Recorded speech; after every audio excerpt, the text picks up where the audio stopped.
ప్రారంభకాలమున ఏ మనుజుడు ఈ వ్రతమును చేయుచున్నాడో అతని దుఃఖములు నశించి ధనధాన్య సౌభాగ్యములు పొంది సర్వావస్థలయందును విజయమును పొందును.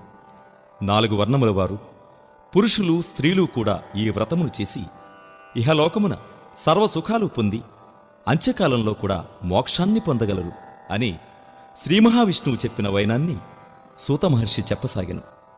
ప్రథమాధ్యాయం సమాప్తం. ఓ మునిశ్రేష్ఠులారా వినండి.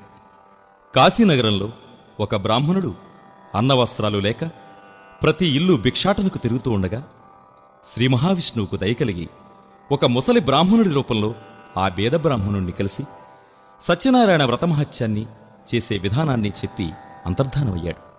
అది విన్న బేద బ్రాహ్మణుడు ఎంతో సంతోషించినవాడై తాను కూడా వ్రతం చేయడానికి సంకల్పించి భిక్షాటనకు వెళ్ళగా ఇంతకు ముందు ఎన్నడూ రానంతగా చాలా